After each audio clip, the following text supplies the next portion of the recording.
Hi everyone, Linda here. I am in a swap over at Your Paper Pantry, and the swap is envelope art. And so I was trying to figure out something really cool to do, and I went online and I found this picture of a Pony Express guy, and I was just going to copy it on copy paper and use it, but then I thought, well, that's not really my art. I think it's a cover from a Scholastic book on Pony Express, so I want mine to be Pony Express. So then what I did is I took this my wooden thing that I hold my tape in, and I set it up with a light and a piece of glass like this. This glass is really mucked up, but oh, here comes Lucy. Lucy, get out of here. Okay, so I set it up like this to make a tracing thing. So I put the paper here, and then I put a piece of paper, copy paper, over it, and I traced it. I think this is my original. So it doesn't look exactly like it, and I added this US bag, and my face on my horse is a lot different. My face on my guy is a lot different because I can't really draw that good in my hat and stuff. You know, because you can't really get it exact. So this is how I got my picture. I don't know if that's really cheating or not. I'm not, you know, a sketch artist. I can't do sketches, so that's kind of the way I came up with that. And so then what I did is I sketched one in pencil, and then I took it to the copy machine. So now what I'm going to do is color them all with Copic marker, and I have my, this is a Close to My Heart stamp set with letters, and I lined up the words Pony Express, and I'm going to stamp that around the outside.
So there's the way I have it colored.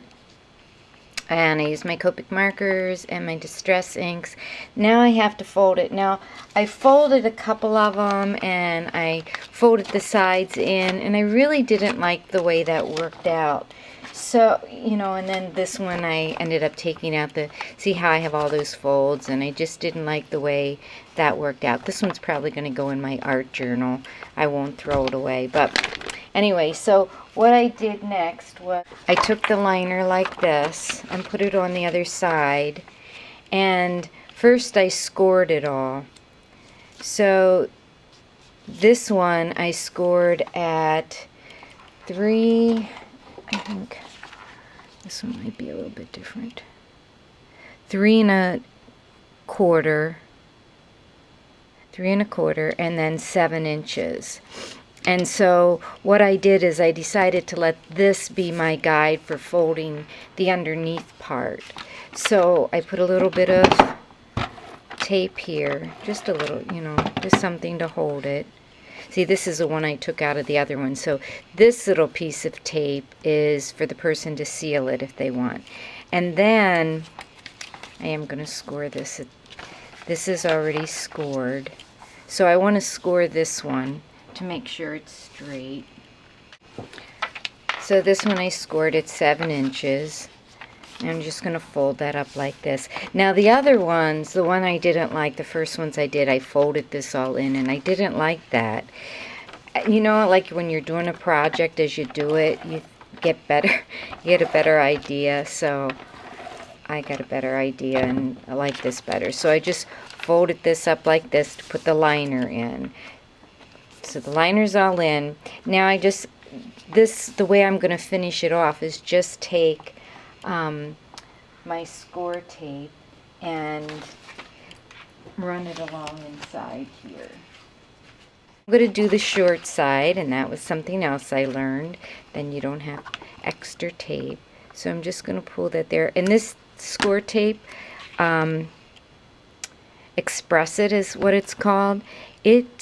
You can tear it, but I wanted the edges to look a little bit better, so I'm cutting it. Yes, with my good Cuddle-Bee scissors, and they'll have to be cleaned. Alright, so do the other side before I pull that off.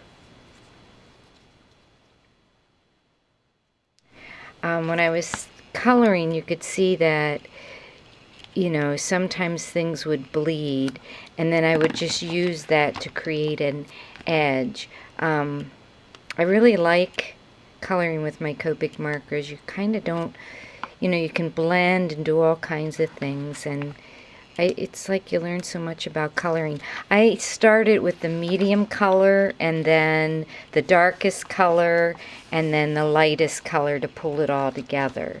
So first I made a mistake and was starting with the lightest color. So anyway, so then I just put the score tape on the sides and folded it up. And I like that better than folding everything in. And then this will just fold down like this. Make sure I get it on the right place this time, so I don't have two scores. And then I'm going to take and stamp it with this stamp that says letters or visits when friends are apart, and put this little tag on it and another little pen. These are the little tickets that I made and when I was in a swap. So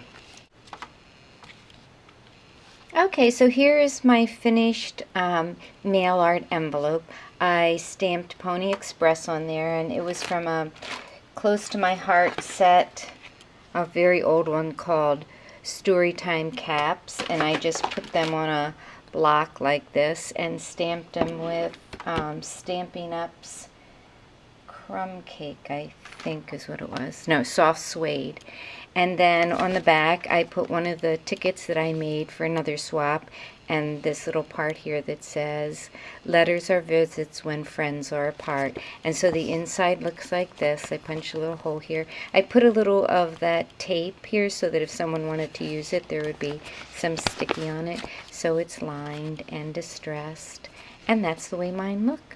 So I hope you'll stop over at Your Paper Pantry. They really have some talented ladies and some great swaps, and they're There are swaps lined up, envelope art swaps or mail art swaps lined up for, this one is June, I believe, July, August, and September. So it should be a lot of fun. So check it out at your paper pantry. Thanks for watching. Bye-bye.